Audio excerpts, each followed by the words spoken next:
Hi friends, welcome back to my channel. Friends, ಇಲ್ಲಿ ನೋಡಿ ತುಂಬಾ ಮಳೆ ಬರ್ತಾ ಉಂಟು. ಯಾಕಂತ ಹೇಳಿದರೆ ತಮಿಳ್ನಾಡಲ್ಲಿ ಫೆಂಗಲ್ ಚಂಡಮಾರುತ ಆಗಿದೆ. ಅದರ ಎಫೆಕ್ಟ್ ಇಲ್ಲಿ ಕೂಡ ಆಗ್ತಾ ಇದೆ. ಹಾಗೆ ಮಕ್ಕಳಿಗೆ ಸ್ಕೂಲ್ಗೆ ಕೂಡ ರಜೆ ಕೊಟ್ಟಿದ್ರು ಇವತ್ತು. ಹಾಗೆ ಫಿಶ್ ಬಂದಿತ್ತು. ಫಿಶ್ ಕೂಡ ನಾನು ಪರ್ಚೇಸ್ ಮಾಡಿದೆ. ಪ್ರಾನ್ಸ್ ಮತ್ತು ಡಿಸ್ಕೋ ತಗೊಂಡೆ. ವೆರೈಟಿ ಫಿಶ್ ಇತ್ತು. ಹಾಗೆ ನನಗೆ ಪ್ರಾನ್ಸ್ ಮತ್ತು ಡಿಸ್ಕೋ ಅಂದರೆ ತುಂಬಾ ಇಷ್ಟ ಫ್ರೆಂಡ್ಸ್. ಡಿಸ್ಕೋ ಫ್ರೈ ತುಂಬಾ ಚೆನ್ನಾಗಿರುತ್ತೆ. ಹಾಗೆ ಅದನ್ನು ಪರ್ಚೇಸ್ ಮಾಡಿದೆ. ಇವತ್ತು ನಮಗೆ ರಿಸೆಪ್ಷನ್ಗೆ ಕೂಡ ಹೋಗ್ಲಿಕ್ಕೆ ಇತ್ತು. ನನ್ನ ಹಸ್ಬೆಂಡ್ ಇದು ಕ್ಲೋಸ್ ಫ್ರೆಂಡ್ ಇದು ರಿಸೆಪ್ಷನ್. ಹಾಗೆ ಅಲ್ಲಿ ಅಟೆಂಡ್ ಮಾಡಿದ್ವಿ. ನಾವಲ್ಲಿ ಊಟ ಎಲ್ಲ ಮಾಡಿ ಅಲ್ಲಿಂದ ನಾವು ಹೊರಡಿದ್ವಿ. ಹೊರಡುವಾಗ ಹೊರಗಡೆ ಟಾಯ್ಸ್ ಸೇಲ್ ಮಾಡುವವರು ನಿಂತಿದ್ರು. ಹಾಗೆ ನನ್ನ ಮಗಳಿಗೆ ಸ್ಪ್ರಿಂಗ್ ಮತ್ತು ಹೇರ್ ಬ್ಯಾಂಡ್ ಕೂಡ ತೊಗೊಂಡು ಮನೆಗೆ ಬಂದ್ವಿ. ಇಲ್ಲಿ ನೋಡಿ ಫ್ರೆಂಡ್ಸ್, ನನ್ನ ಮಗಳು ಫುಲ್ಲು ಮೆಹಂದಿ ಇಟ್ಟಿದ್ದಾಳೆ. ಯಾಕಂತ ಹೇಳಿದರೆ ನಿಮಗೆ ನೆಕ್ಸ್ಟ್ ಡೇ ಗೊತ್ತಾಗಿರ್ಬೋದು. ಎಸ್ ಫ್ರೆಂಡ್ಸ್, ಇಲ್ಲಿ ನೋಡಿ ನನ್ನ ಮಗಳಿಗೆ ಇವತ್ತು ಬಂದುಬಿಟ್ಟು ಸ್ಕೂಲಲ್ಲಿ ಟ್ಯಾಲೆಂಟ್ಸ್ ಡೇ ಪ್ರೋಗ್ರಾಮ್ ಇತ್ತು. ಹಾಗೆ ಅವಳಿಗೆ ಡ್ಯಾನ್ಸ್ ಕೂಡ ಇತ್ತು. ಹಾಗೆ ಡ್ರೆಸ್ ಎಲ್ಲ ಹಾಕಿಬಿಟ್ಟು ಇವಾಗ ಹೊರಡ್ತಾ ಇದ್ದಾಳೆ. 8 o'clock ಹೊರಡಬೇಕಿತ್ತು. ಹಾಗೆ ಆಟೋ ಬರ್ತಿಲ್ಲ ಇವತ್ತು. ನನ್ನ ಹಸ್ಬೆಂಡೇ ಕರ್ಕೊಂಡೋಗಿ ಬಿಡ್ತಾ ಇದ್ದಾರೆ. ನಮಗೆ ಬಂದುಬಿಟ್ಟು 10 o'clock ಹೋಗಲಿಕ್ಕಿತ್ತು ಪೇರೆಂಟ್ಸ್ ಅವರಿಗೆ.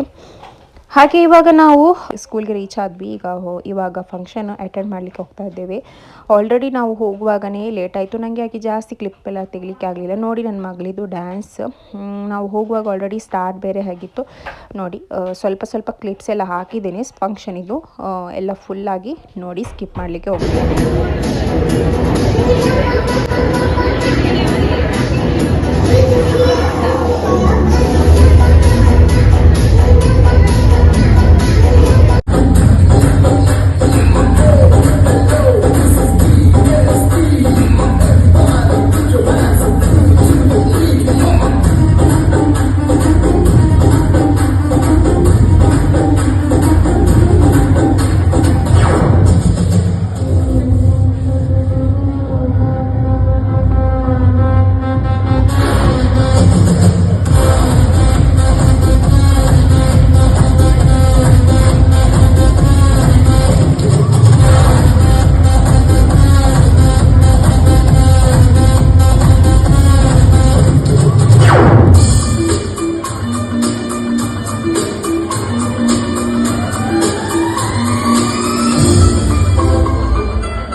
ಫ್ರೆಂಡ್ಸ್, ಹಾಗೆ ನಾವು ಸಂಜೆ ಇತ್ತು ಸ್ವಲ್ಪ ರಾಸೀಟಿಗೆ ಹೋಗುವ ಅಂತ ಹೇಳಿ ಬಂದ್ವಿ. ಯಾಕಂತ ಹೇಳಿದರೆ ನಮ್ಮ ಮನೆಗೆ ಗೆಸ್ಟ್ ಕೂಡ ಬಂದಿದ್ದರು ಮ್ಯಾಂಗ್ಳೂರಿಂದ.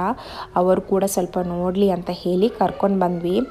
ಇವಾಗಂತೂ ಫ್ಲವರ್ ಶೋ ಸ್ಟಾರ್ಟ್ ಆಗುತ್ತೆ, ಸ್ವಲ್ಪ ಮಂತ್ಸ್ ಕಳೆದ್ರೆ ಫ್ಲವರ್ ಶೋ ಸ್ಟಾರ್ಟ್ ಆಗುತ್ತೆ. ಹಾಗಾಗಿ ಸೀಡ್ಸ್ ಎಲ್ಲ ಹಾಕಿ ಈಗನೇ ಪ್ರಿಪ್ರೇಷನ್ ಎಲ್ಲ ಮಾಡ್ತಾ ಇದ್ದಾರೆ.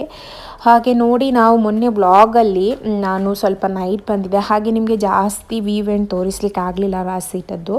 ಸೊ ಹಾಗಾಗಿ ಇವಾಗ ನಾನು ಕ್ಲಿಪ್ಪಿಂಗ್ಸ್ ಎಲ್ಲ ಹಾಕ್ತಾ ಇದ್ದೇನೆ. ನಾವು ನಾರ್ಮಲಾಗಿ ಬರ್ತಾ ಇರ್ತೇವೆ ರಾಸೀಟ್ ಸಂಡೇ ವೀಕ್ಲಿ 1 ಡೇ ಆದರೂ ಬಂದೇ ಬರ್ತೀವಿ. ಬಟ್ ಅವರಿಗೆ ಸ್ವಲ್ಪ ಸ್ಪೆಷಲ್ ಅನಿಸುತ್ತೆ, ಯಾಕಂತ ಹೇಳಿದರೆ ಅವರು ಮ್ಯಾಂಗ್ಳೂರಲ್ಲಿ ಇರೋದಲ್ವ. ಹಾಗೆ ಮತ್ತು ನಾವು ವ್ಯೂ ಪಾಯಿಂಟ್ಗಂತೂ ಹೋಗೋದೇ ಇಲ್ಲ, ಅಲ್ಲಿಯೇ ರೌಂಡ್ ಹೊಡ್ಕೊಂಡು ಸೀದಾ ಬರ್ತೀವಿ ಮನೆಗೆ. ಯಾಕೆ ಸುಮ್ಮನೆ ನಾವು ನೋಡ್ದಲ್ಲ ಅಂತ ಹೇಳಿ. ವ್ಯೂ ಪಾಯಿಂಟಿಗೆ ಹೋಗಿ ಸುಮಾರು 6 ಮಂತ್ಸ್ ತನಕ ಆಗಿರ್ಬೋದು ನಾವು ವ್ಯೂ ಪಾಯಿಂಟ್ಗೆ ಹೋಗೇ ಇರಲಿಲ್ಲ. ಹಾಗೆ ಇವತ್ತು ಎಲ್ಲ ಕಡೆ ಫುಲ್ಲು ಸುತ್ತಾಡಿ ಮತ್ತೆ ನಾವು ಮನೆಗೆ ಹೋದ್ವಿ.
ಫ್ರೆಂಡ್ಸ್, ನಾವಿಲ್ಲಿಂದ ಹೊರಗಡೆ ಬರುವಾಗ ನಮಗೊಂದು ಬಿಗ್ ಸರ್ಪ್ರೈಸ್ ಕಾದಿತ್ತು. ಅದೇನಂತ ಹೇಳಿದರೆ, ಫೇಮಸ್ ಯೂಟ್ಯೂಬರ್ ಹಾಗೆ ಇನ್ಸ್ಟಾಗ್ರಾಮಲ್ಲಿ ಕೂಡ ಫೇಸ್ಬುಕ್ಕಲ್ಲಿ ಕೂಡ ಫೇಮಸ್ ಆದ ಯುನೈಟೆಡ್ ವಾಂಡರ್ ಅವರು ನಮ್ಮ ಮಡಿಕೇರಿಗೆ ಬಂದಿದ್ದರು. ನಮಗಂತೂ ತುಂಬಾ ಖುಷಿ ಆಯಿತು. ಇವರು ಇನ್ಸ್ಟಾಗ್ರಾಮಲ್ಲಿ ಸ್ಟೋರಿ ಹಾಕಿದ್ರಂತೆ, ಬಟ್ ನಮಗೆ ಗೊತ್ತಿರಲಿಲ್ಲ. ಯಾಕಂತ ಹೇಳಿದರೆ ನಾನು ಇವರದ್ದು ಯೂಟ್ಯೂಬಲ್ಲಿ ಸಬ್ಸ್ಕ್ರೈಬ್ ಮಾಡಿದ್ದೇನೆ. ಯೂಟ್ಯೂಬಲ್ಲಿ ಪ್ರತಿಯೊಂದು ವಿಡಿಯೋ ಕೂಡ ಮಿಸ್ ಮಾಡದೆ ನಾನು ನೋಡ್ತಿರ್ತೇನೆ ಇವರ ವ್ಲಾಗ್. ಹಾಗೆ ನಾನು ಇನ್ಸ್ಟಾಗ್ರಾಮಲ್ಲಿ ಆಗಲಿ ಫೇಸ್ಬುಕ್ ನಾನು ಯಾವುದರಲ್ಲಿ ಕೂಡ ಫಾಲೋ ಮಾಡಿಲ್ಲ. ಹಾಗೆ ನನಗೆ ಗೊತ್ತಿರಲಿಲ್ಲ. ನಮಗೆ ಬೇರೆಯವರು ಹೇಳಿದರು ಇವರು ಸ್ಟೋರಿಯಲ್ಲಿ ಹಾಕಿದ್ರು ಮಡಿಕೇರಿಗೆ ಅಂತ ಹೇಳಿ, ನಮಗೆ ಗೊತ್ತಿರಲಿಲ್ಲ. ಬಟ್ ನನಗೆ ಅಂತೂ ತುಂಬಾ ಖುಷಿ ಆಯಿತು. ಈ ಒಂದು ಗಾಡಿಯಲ್ಲಿ 67 ದೇಶಗಳನ್ನು ಸುತ್ತಿ ಬಂದಿದ್ದಾರೆ. ಇವರು ನಮ್ಮ ಕರ್ನಾಟಕದ ಹೆಮ್ಮೆಯ ಕನ್ನಡಿಗ ಅಂತಲೇ ಹೇಳ್ಬೋದು. ಇವರ ಕನ್ನಡ ಮಾತು ನನಗೆ ತುಂಬಾ ಖುಷಿ ಆಗ್ತದೆ. ಇವರ ಕನ್ನಡ ಮಾತಾಡುವ ಸ್ಟೈಲ್ ಉಂಟಲ್ಲ, ನನಗೆ ತುಂಬಾ ಖುಷಿ ಆಗ್ತದೆ.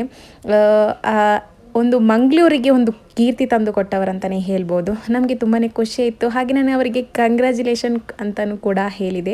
ಜಾಸ್ತಿ ನನಗೆ ಅಲ್ಲಿ ವಿಡಿಯೋ ಮಾಡಲಿಕ್ಕೆ ಆಗಲಿಲ್ಲ. ತುಂಬಾ ಜನ ಸೇರಲಿಕ್ಕೆ ಸ್ಟಾರ್ಟ್ ಆದರು, ತುಂಬ ಕ್ರೌಡ್ ಆಗಲಿಕ್ಕೆ ಸ್ಟಾರ್ಟ್ ಆಯಿತು. ಅವರು ಜಾಸ್ತಿ ನಿಲ್ಲಿಲ್ಲ, ಒಂದು 10 ಮಿನಿಟ್ಸ್ ನಿಂತರು. ಹಾಗೆ ನನ್ನ ಮಕ್ಕಳೆಲ್ಲ ಕೈ ಕೊಟ್ಟು ವಿಶ್ ಮಾಡಿದರು. ಹಾಗೆ ಸ್ವಲ್ಪ ಫೋಟೋಸ್ ಎಲ್ಲ ತಗೊಂಡೆ. ತುಂಬಾ ಖುಷಿ ಇತ್ತು, ತುಂಬಾ ಖುಷಿ.